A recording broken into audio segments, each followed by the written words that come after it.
Okay, so first and foremost, this video is going to be about how to work with spirits of the goetia, okay? I want to tell you guys something. I'm going to let you guys in on a little secret of what I utilize to assure that I'm in contact with the spirits.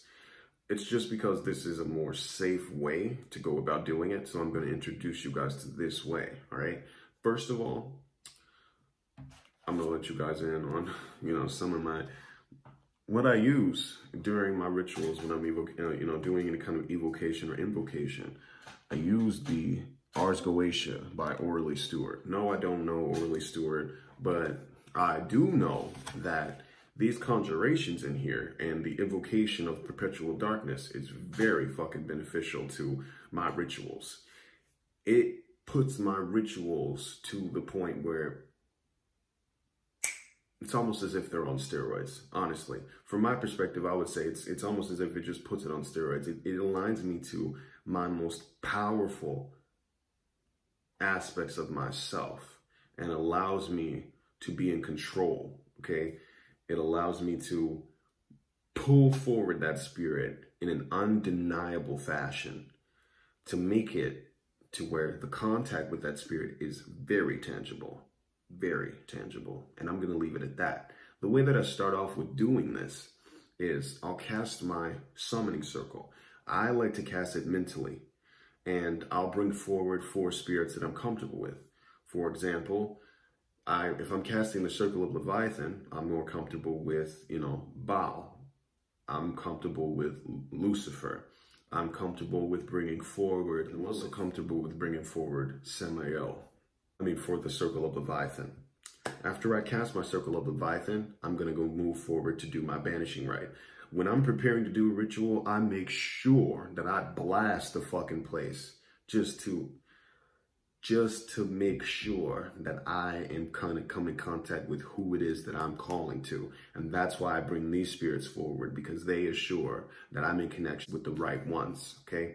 So after that, the next step that I take is kind of having my altar set up, in which I'll put at least 2 candles. If I'm doing an evocation or even an invocation, sometimes I can even use 1 candle, but 2 candles, I like 2 candles. The number 2 is a very ebb and flow kind of number for me, so I like that, and that's what I go with. So in this case, if I'm invoking Marbus, right, I can take 2 red candles and put it around that sigil, okay? I don't have to put any blood on this sigil. Sometimes I'll put blood depending on spell I'm doing, okay? In this case, if I'm doing a healing spell, we'll say, for example, I'm doing a healing spell. If I'm doing a healing spell with Marbus, I'm not going to put any blood. What I'm actually going to do is I'm going to give him an incense. I'm going to light the candles, and I'm going to tell him that in exchange for assisting me with this healing, I will give him the ability to feed on the parasites and the ectoplasm that I pull from the energy field of my clients, or that I pull from the etheric double of my client, okay? I allow him to feed on the parasitic entities that of which fucking wreak havoc on people's lives. And that's the reason why Marbus and I are connected like this, That's the reason why I like to work with him so much, because he's very effective. And when you negotiate with him and you get deals that happen, like that, in which you're telling them you'll feed them astral parasites because they're everywhere, that is a good deal, in my opinion, What I go on and do next is I will go ahead and I will find the invocation of perpetual darkness. And what this does is it allows me to align with my highest self.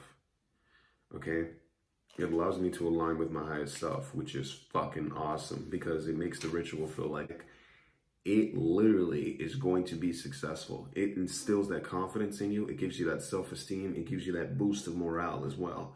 So that's really good. The next part that I go into is the conjuration of the Infernal Queen, and I'll recite this entire thing. It's like a prayer to the spirits to bring forward the spirit that I'm trying to come in contact with. Once the spirit is here, and I know they're here, because I'll feel the energy change in the room. You'll start to feel the heaviness in your body, depending on how that spirit's energy is, you know, and their nature.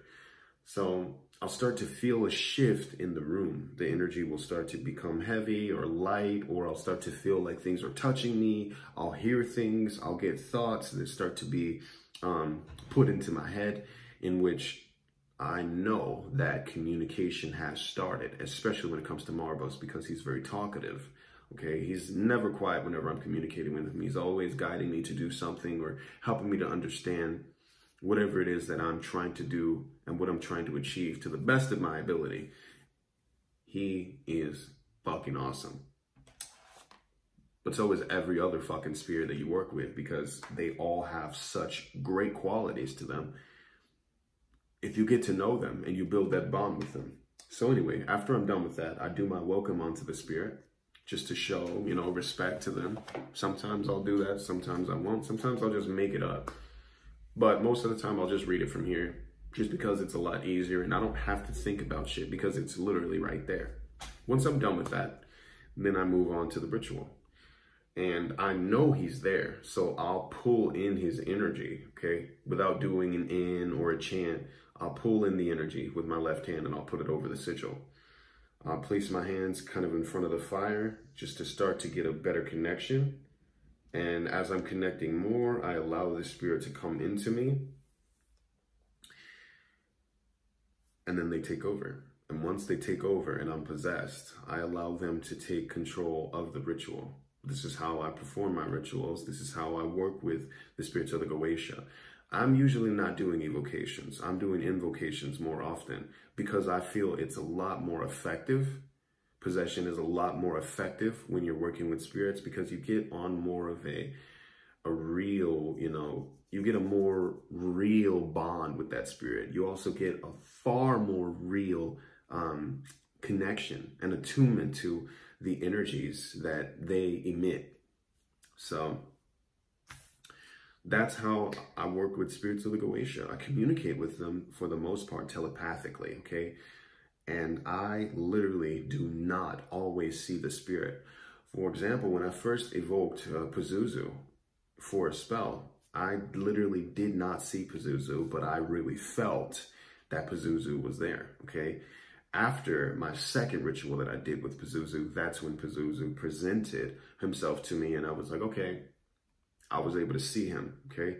And he started guiding me on to how to put this ritual together.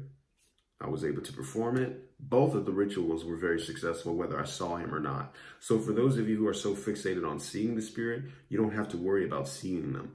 You only have to be worried about the information that you're receiving. So you need to constantly be testing these spirits for information so you can understand what they're trying to tell you, okay? And understand if you're actually in contact with them. What I recommend also is taking your tarot deck, shuffling your cards, and literally compelling the spirit to answer certain questions for you that would directly align to them. Had you done your research, you would know that they can't fake the information that they're bringing forward to you, okay?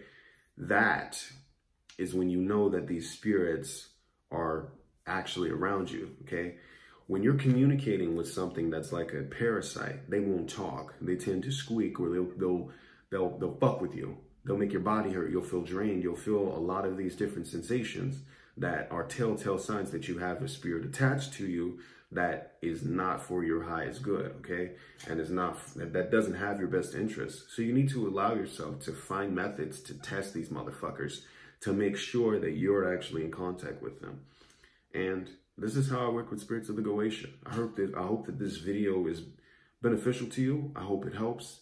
And I hope that after watching this video, you gain a lot more confidence in getting out there and getting results, getting out there, performing spells, connecting with these spirits, because they have some amazing things that they can offer you, some life-changing results that can be brought forward to you as well. Thank you. Until the next video, guys.